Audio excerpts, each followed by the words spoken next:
Les damos la bienvenida a Somos lo que somos, una propuesta llevada a cabo desde la Unidad Curricular Pensamiento Argentino y Latinoamericano del Instituto Superior número 5 de la ciudad de Carcarañá, provincia de Santa Fe, República Argentina. Esperamos que se encuentren bien y con muchas ansias de seguir aprendiendo sobre el proceso que se fue dando en el avance de la historia del pensamiento americano. Como bien dijimos en la entrega anterior, son Andrés Bello, Domingo Faustino Sarmiento y Juan Bautista Alberdi quienes tratarán de plasmar la exigencia de alcanzar una independencia intelectual y cultural, además de la política, para poder obtener una filosofía auténtica. ¿Ustedes creen que esto ha sido posible en algún momento de nuestra historia? Les dejo este interrogante para que puedan responderlo en la caja de comentarios. Además, quienes no lo han hecho, suscríbanse, den like y toquen la campanita para enterarse antes que nadie de nuestras publicaciones. Ahora sí, el episodio número 12, que se tratará de la filosofía de Andrés Bello. Resulta difícil sintetizar en tan poco espacio su amplio y rico pensamiento. Por eso, nos vamos a contentar con presentar los elementos más destacados de su biografía y de su obra. Andrés Bello ha sido objeto de numerosos estudios críticos, acordes con la categoría y méritos de sus obras. El autor nació en Caracas en 1781 y falleció en Santiago de Chile en 1865. Realizó sus estudios de bachiller en artes en Caracas, donde hizo también algunos estudios de derecho, aunque no ha conseguido el título. Cuando se dio el grito de independencia en Caracas en 1810 por la Junta Suprema, permaneció en Londres durante 19 años hasta 1929. En Londres entró en contacto con filósofos como Jeremy Bentham y James Mill, y de ellos recibió el influjo de la filosofía empirista. También en Londres tuvo contacto con personalidades hispanoamericanas, como Francisco Miranda y Blanco White. Durante su estancia en la capital británica, realizó importantes trabajos diplomáticos, como el de encargado de negocios primero en la Embajada de Colombia y después en la de Chile. También fue intensa su labor intelectual, publicando varias de sus obras. Igualmente, contrajo allí matrimonio con Ana Boyland. A su muerte, en 1821, se volvió a casar con Isabel Antonio Dú, con quien tuvo numerosos hijos. Quiso volver a su patria, pero al no conseguir ningún trabajo como cargo público, marchó a Chile, donde el gobierno le ofreció diversos cargos públicos, entre ellos el de oficial mayor del Ministerio de Relaciones Exteriores. Fue el fundador de la Universidad de Chile y su primer rector por elección, cargo que ocupó hasta su muerte por reelecciones sucesivas. Su influencia en el campo político y cultural fue enorme, participando en las polémicas más importantes que ocupaban en esos años a los intelectuales, en relación al camino a seguir para hacer de los pueblos hispanoamericanos unas naciones avanzadas y prósperas.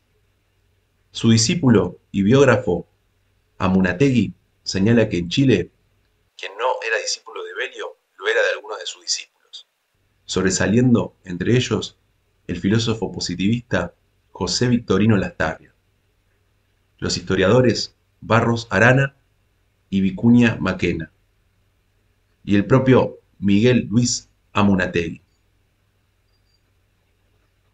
Elementos de su filosofía. Antes de viajar a Londres, había escrito en Caracas Análisis ideológico de la conjugación castellana, y en Londres inició su Biblioteca Americana y el Repertorio Americano. Pero sus obras más importantes las escribió estando ya en Chile, destacando, sobre todo, Gramática de la lengua castellana, Filosofía del entendimiento, Historia de la literatura y Derechos de gentes. Falleció en Santiago de Chile a los 84 años. Sus obras, completas, han sido editadas en dos ocasiones. La primera de ellas en Chile, bajo la dirección de Amunátegui, en 1881, abarcando 15 volúmenes. La segunda se realizó en Caracas, a partir de 1948. Bellio fue un intelectual que cultivó casi todos los campos del saber, destacando en el ámbito de la filología, la pedagogía, la estética, el derecho, la sociología y la filosofía.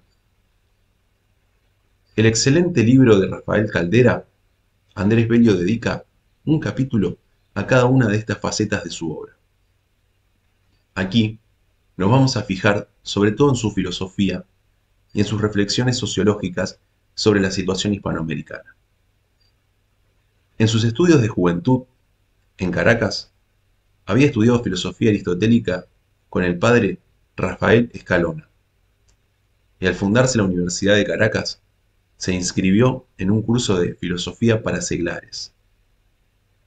Posteriormente, durante su estancia en Londres, recibiría la influencia de los empiristas ingleses y de los racionalistas franceses. Así, las influencias recibidas fueron múltiples, pero todas las supo digerir de forma personal, construyendo un sistema de pensamiento propio, que García Vaca denomina espiritualismo positivista. El mismo García Vaca entiende que, a pesar de la influencia posterior de la filosofía moderna europea, en Bellio hay un fondo permanente del escotismo en su juventud, como puede apreciarse en los siguientes aspectos.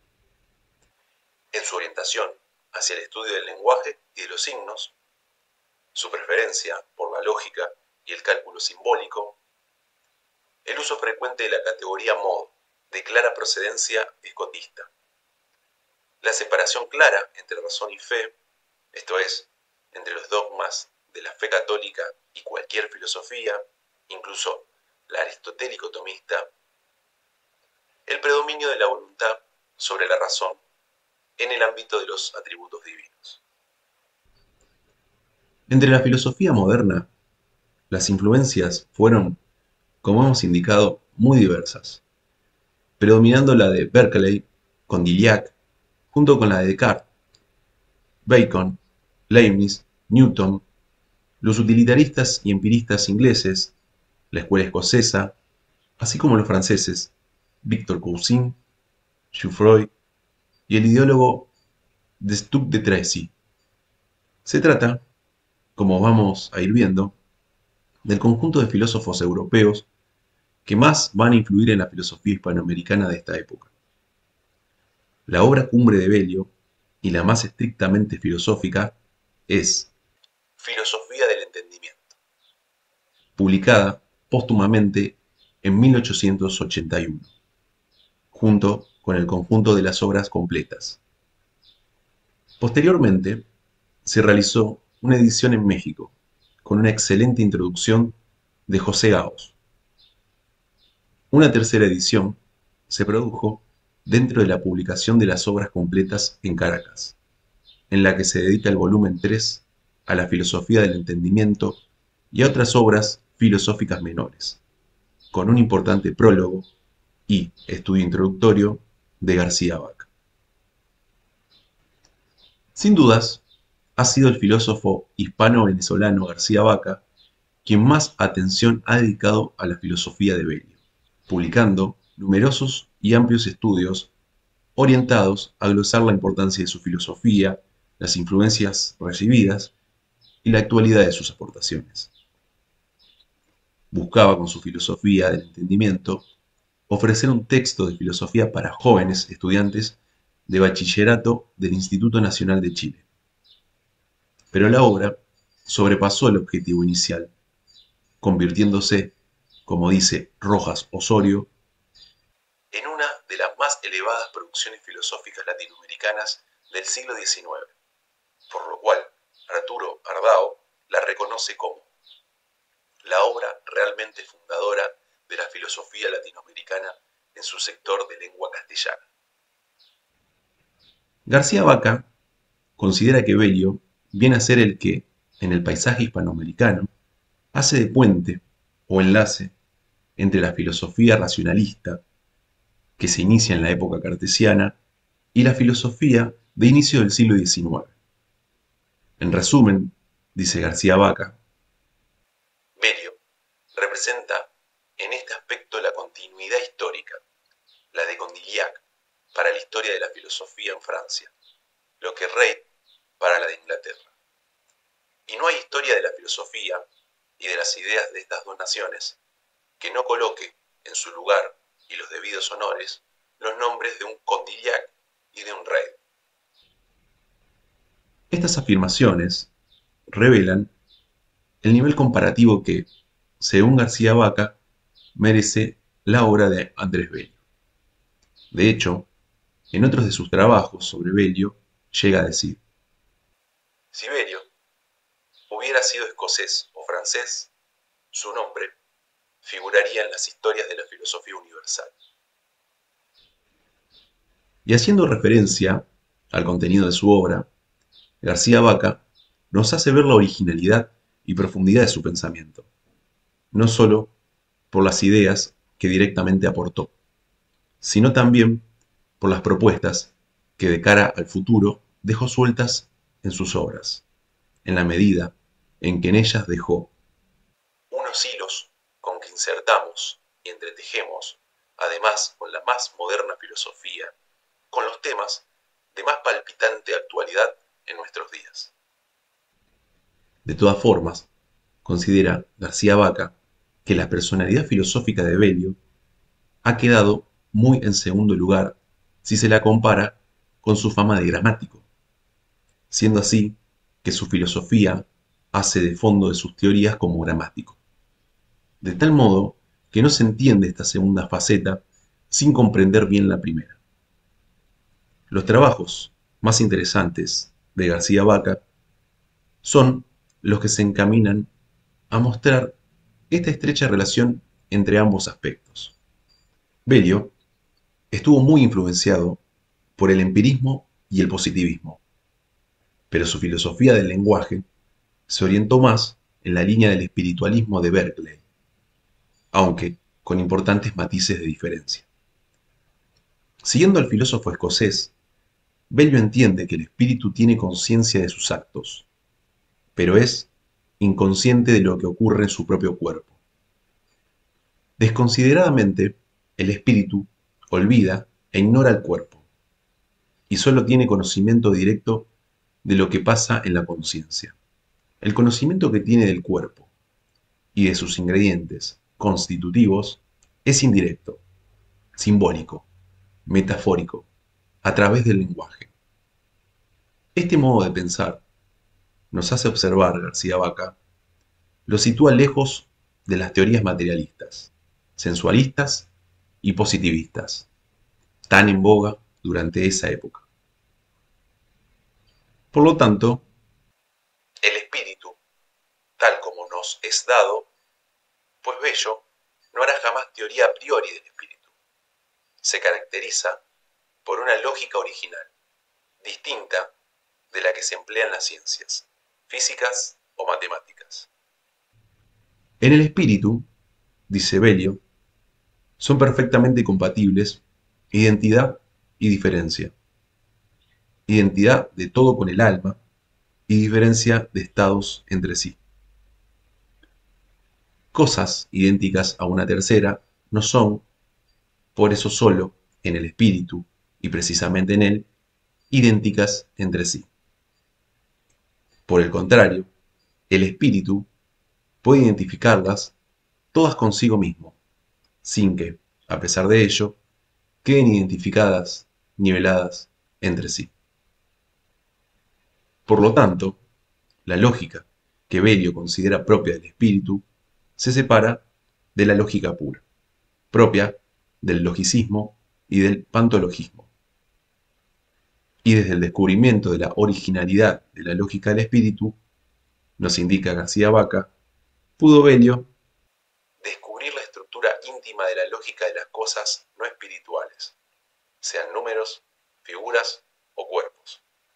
Con lo cual, nos hace observar García Vaca, nos encontramos ya en Velio con los primeros atisbos de la lógica matemática y atisbos de mundos regidos por leyes pertenecientes a lógicas no aristotélicas. Ahora bien, frente a estos avances en el campo de la lógica, su orientación teórica de preeminencia del espíritu tiene el efecto, como observa García Vaca, de inclinarlo a un cierto acosmismo y defender la insustancialidad de la materia. En esto se da una gran influencia de Berkeley, para quien lo sensible no es más que un conjunto de signos misteriosos a través de los cuales nos habla el espíritu absoluto. El espiritualista Velio, nos dice García Vaca, el gramático y literato Velio, no podía dejar de sentirse tocado en sus más delicadas y resonadoras fibras por la teoría de Berkeley. Todo lo sensible no pasa de ser elementos de una gramática divina, cuyo texto y oficio es hablarnos no de sí, sino de Dios, y hablar a los humildes dioses que, si queremos, podemos llegar a ser los hombres. Todo lo que no es espíritu es simple símbolo del espíritu para los espíritus. Tal es Velio, y eso terminó diciéndose y diciéndonos. Ahora bien, este espiritualismo tiene sus contrapesos en un cierto positivismo que lo aleja de Berkeley y lo acerca un tanto al empirismo de Condillac. Parecería con ello que el resultado de dos influencias tan diferentes y contrarias tendría que llevar en Velio a una neutralización teórica y a una ausencia total de sistema lingüístico y filosófico. Pero no fue así, sino que con estos dos ingredientes, Velio construyó su interesante y novedoso sistema filosófico sobre el lenguaje. Para mostrarlo, García Vaca nos indica que necesita aplicar a Velio el psicoanálisis existencial de Sartre, que le permitirá descubrir por qué influyen en Velio unos autores en vez de otros. En opinión de García Vaca, al gramático nato Velio le sedujo de Condillac la gramática técnica, le sobornó de Berkeley la gramática metafísica. Y de toda su vida fue Velio tras una gramática trascendental, que es la síntesis superadora, la Aufhebung, equivalente al idealismo trascendental kantiano. Ya hemos apuntado que Velio toma de Berkeley la idea de que el espíritu, a través de los sentidos, tiene la virtud de anular, de pasar por alto, la realidad física y su propia realidad corpórea. Y solo la conocemos a través de los signos del lenguaje. Así, indica García Vaca, la verdad vital anula, oculta la verdad óntica. De este modo, el lenguaje es una mostración, un hecho de real anulación de la materia, de su radical insustancialidad. Y la frase es de Velio, y bien típica suya. Cuando una frase está correctamente construida y perfectamente dicha, percibimos realmente el sentido. Desapercibimos, no menos realmente, la realidad material en que se aparece el sentido. Estas ideas de Berkeley fueron las que sedujeron a Velio, con las que se mostraba la espiritualidad eficiente y real del espíritu, y hasta del espíritu finito, por las existencias y funciones nulificantes, preterientes del lenguaje. A Condillac se le suele tildar de sensualismo y materialismo, pero es importante precisar estos apelativos, puesto que, como nos advierte García Vaca, en su filosofía La sensación era propia y exclusiva del alma. Y lo mismo defenderá Belio. Decir que los ojos ven, añadirá Belio, sirviéndose de una acariciada frase de Rey, es como afirmar que el telescopio ve. Los sentidos no son parte esencial del alma, ni su causa material, sino simplemente ministros, servidores. De ahí su teoría de los signos, de la sensación como signo, a veces triple, como en el caso de la vista, el sentido más noble por su triple anulación de lo real, para hacer de ello lugar de aparición de las ideas. Para Berkeley, ya lo hemos dicho, el mundo material no es más que un conjunto de signos por los que Dios, el Espíritu, nos habla. De ahí que la realidad aparece sólo como función simbólica de la auténtica realidad, el Espíritu, lenguaje divino. Mas todas estas funciones simbólicas, precisa García Vaca, no se ven, se creen o se demuestran filosóficamente, que es una manera de confesar que no se ven. Pero, a pesar de lo cercano que se siente a Berkeley, orientará su pensamiento en otra dirección, siendo más radical que el filósofo escocés. La materia queda hecha insustancial. Se deja que sea materia, pero no se deja que se manifieste como materia, cual en sí, como para sí, cuando es el espíritu, aún el humilde nuestro, la transustancia en símbolo, en lenguaje, en sistema de signos, que no hagan perder de vista su brutal, zopenca, atarugada realidad, y nos sirva de medio transparente a través del cual veamos ideas. Ahora bien, el espíritu, que por un lado anonada e insustancializa la materia, por otro, trueca esa misma materia en transparencia a través de la envoltura de la lingüística impregnada de signos. Por eso, no disuelve a la materia sus cualidades materiales clásicas, sino que la convierte en un medio que nos permite ver, oír ideas.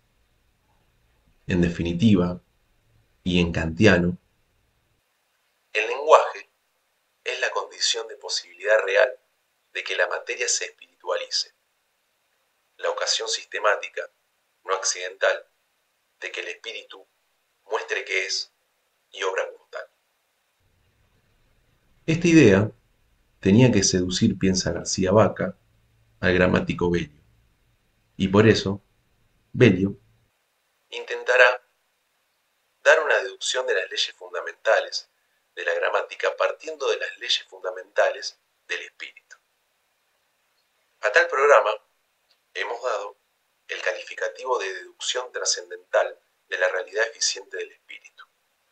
La existencia del lenguaje es la condición real para semejante demostración, al modo que la existencia de la ciencia física fue para Kant medio y dato imprescindible para la deducción trascendental de las categorías, para mostrar que son integrantes de la realidad. En resumen, el sistema filosófico de Belio se apoya en varias afirmaciones claras. El lenguaje actúa como función trascendental de espiritualizar la materia, trocándola en signos y símbolos a través de los cuales nos habla el espíritu y nos habla de ideas. Y, apuntala a García Vaca, tal vez a algunos felices les hable y se les revele el espíritu. Vemos, por lo tanto, cómo Belio es el intento de sintetizar las posturas de Condillac y la de Berkeley. Belio tiene, por un lado, a Condillac, que no pasa de gramática especulativa o cálculo de lenguas, y por otro lado, tiene a Berkeley con su orientación hacia la gramática metafísica, quien se hubiera sentido feliz, dice García Vaca, de haber podido demostrar que las leyes del lenguaje derivan de las leyes del espíritu. Todo esto constituye, como señala García Vaca, un plan digno de un positivismo espiritualista integral. A partir de estos supuestos, es como Belio construyó su filosofía del espíritu, su lógica, su filosofía del lenguaje y las leyes fundamentales de la gramática, que no podemos exponer aquí en detalle, sino remitirnos a la propia obra del autor y a sus comentaristas. Su teoría sobre Hispanoamérica. Uno de los temas que más interesaron a Belio, participando en polémicas con otros intelectuales hispanoamericanos, fue el referente a la interpretación de la historia hispanoamericana, su situación presente y las fórmulas más adecuadas para sacar a los pueblos hispanoamericanos de su atraso y subdesarrollo. Sobre este asunto mantuvo una dura polémica con los positivistas chilenos, entre los que se encontraba su antiguo discípulo José Victorino Lastarria y Francisco Bilbao. Ya hemos señalado que Belio apreciaba la cultura española y no estaba de acuerdo con quienes le achacaban todos los males de los pueblos de la ex colonia. En esta interpretación de la historia y de la situación sociológica de Hispanoamérica influye, como indica Mariano Picón Salas, un prudente y cauteloso empirismo propio de la filosofía británica. Frente a las afirmaciones abstractas y grandilocuentes de quienes se hallaban influidos por los enciclopedistas franceses, Belio prefiere ajustarse más a los hechos y a la realidad concreta de Hispanoamérica. Así, la historia racionalista conduce a una finalidad preestablecida, a una teleología de la razón. La historia empírica lleva al compromiso, a la conciliación, a la evolución y no a la revolución. La polémica se inició con motivo de la publicación del ya citado libro de Lastarria, Investigaciones sobre la influencia social de la conquista y el sistema colonial de los españoles en Chile. Tanto Lastarria como Bilbao apoyaban todas sus afirmaciones en la filosofía positivista, a la que se había adscrito, siguiendo los ambiciosos planteamientos de Comte y su teoría de los tres estadios: época teológica, filosófica y científica. Planteamientos que tenían más parecidos al idealismo histórico de Hegel que al que cabría esperar de un positivismo auténtico, apegado a los datos. Belio defiende que hay que ir a los hechos concretos y sólo después se podrán realizar las síntesis comprensivas. En este modo de ver las cosas, Belio estaba influido por la obra de dos historicistas, Jules Michelet y Vico, críticos del racionalismo cartesiano y defensores de lo histórico concreto. Con estos presupuestos teóricos, Belio advierte que la fidelidad a los hechos concretos obliga a tener en cuenta la influencia hispana y a defender su continuidad, siendo un sinsentido defender su ruptura o su olvido. De este modo, resulta interesante ver que Belio defiende en la práctica, mejor que los así llamados positivistas, métodos de trabajo y de interpretación realmente más positivistas y empiristas que sus adversarios. Y resultará, afirma Picón Salas, curiosamente en aquel debate como Belio, acusado a veces de conservador y anticuado, revela una posición mucho más moderna que la de los jóvenes contradictores detenidos aún en los esquemas de la Ilustración. Belio se opone también a las afirmaciones de Lastarria sobre la violencia que mostraron los españoles en la conquista, señalando también la violencia existente en otras conquistas, y recuerda todos los restos de cultura que dejaron los españoles en América, desde la lengua hasta los edificios arquitectónicos. Igualmente, contradice Belio las afirmaciones de Lastarria sobre el supuesto envilecimiento del pueblo chileno en el momento de la independencia. Considera Belio que las gestas de la emancipación son una prueba de lo contrario. Un pueblo envilecido no es capaz de realizar esas gestas heroicas, y afirma, además, que el que observe con ojos filosóficos la historia de nuestra lucha con la metrópoli reconocerá sin dificultad que lo que nos ha hecho prevalecer en ella ha sido cabalmente el elemento ibérico.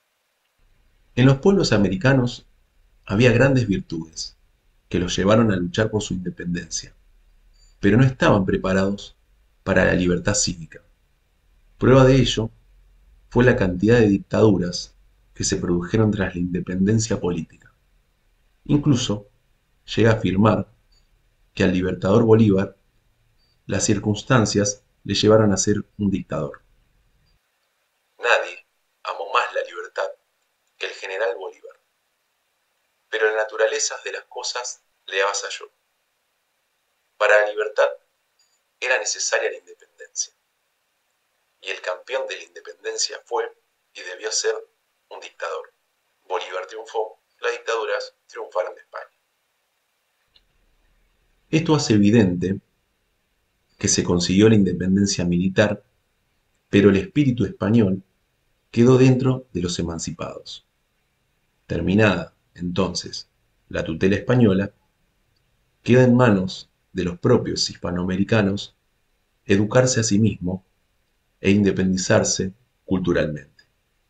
Como señala Rojas Osorio, Lastarria confesaría años más tarde que la polémica con Belio tenía un claro trasfondo político, por cuanto los positivistas, ideólogos de los liberales emergentes, hacían de sus ideas sobre la historia un modo de luchar contra la clase conservadora, entre la que se situaba Belio. De ahí que, como señala Rojas Osorio, la tesis de continuidad con España que Belio sacaba a relucir chocaba fuertemente contra el ímpetu progresista de la juventud liberal. Para Lastarria, era más importante que el pueblo tuviera ideas y creencias que meras noticias históricas. Por lo tanto, los positivistas achacaban los males de los pueblos hispanoamericanos a las consecuencias de la dominación española, que todavía se mantenía en la clase conservadora dominante, apoyada en la Iglesia Católica. Así, Bilbao considerará que el modelo español hay que cambiarlo por el anglosajón y los valores católicos por los protestantes. Tanto los positivistas chilenos como el argentino Sarmiento rechazaban el modelo ibérico e idealizaban los valores y la democracia de los Estados Unidos. De alguna manera, estos dos modos de pensar estarían representados por los dos partidos que se disputaban el poder, el conservador y el liberal. Resulta curioso que la mayoría de los estudiosos actuales de la obra de Belio consideren que sus posturas eran más modernas y avanzadas que las de sus contrincantes positivistas. Así lo considera Picón Salas. En la polémica sobre la historiografía, el triunfo final fue de Belio.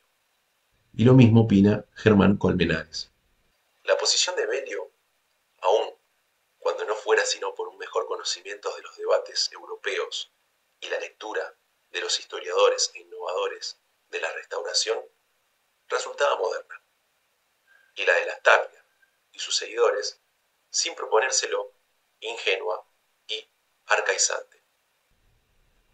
El mismo Colmenares considera que no se trataba en esta polémica solo de una lucha entre el bando liberal, de tendencia urbana y europeizante, y el conservador, de orientación rural e hispanófila, sino que las valoraciones negativas del pasado provenían en gran parte de la incapacidad de reproducirlo de algún modo. Los contenidos culturales de ese pasado, fueran hispánicos o indígenas, escapaban a las formas de representación importadas de Europa. Como puede verse, al fondo de esta polémica, no solo había un problema meramente teórico y metodológico, sino también sociológico y político. En definitiva, se advierte el diferente modo de valorar el pasado hispanoamericano y el modo de encarar el futuro. Como hemos visto, en la práctica, en el aspecto metodológico, Bello se mostraba más positivista que los que así se llamaban, más cercanos, de hecho, a las posturas metafísicas de Hegel. Y respecto a la valoración del pasado, la postura de Bello era más realista que la de los positivistas, en la medida en que era consciente de que no se podía adoptar, como hacían los positivistas, una postura rupturista, de comenzar de cero, ya que la herencia hispanoamericana estaba ahí y no se podía renunciar a ella aunque se quisiera. En definitiva, como señala Rojas Osorio, Bello era historicista en el sentido metodológico y ontológico. Metodológicamente, defendía el método de la historia como ciencia positiva, pero su historicismo no se quedaba ahí. Valoraba positivamente la continuidad con el pasado en el presente. Pero el historicismo de Bello está impregnado de positivismo, sigue diciendo Rojas Osorio, en dos sentidos. Uno, por su metodología al reconocer a la historia como ciencia de los hechos particulares comprobables, en lugar de síntesis más o menos especulativas. Y dos, es también positivista la apreciación positiva de los hechos del pasado encarnados en el presente. Muy bien, hasta aquí hemos llegado con el episodio número 12 y conociendo a un gran pensador que siembra polémica y a la vez enciende pasiones encontradas a lo largo y a lo ancho de toda América, pero especialmente en Chile. Próximamente pasaremos en el siguiente episodio a dar paso a la generación argentina de 1837 y la influencia romántica, con sus referentes Alberdi y Sarmiento. Por el momento, su misión es, como ya saben, la de dejar un me gusta al video, compartirle a quienes les interese este tipo de contenido y suscríbanse a este canal que busca seguir indagando sobre estos temas. Hasta el próximo episodio.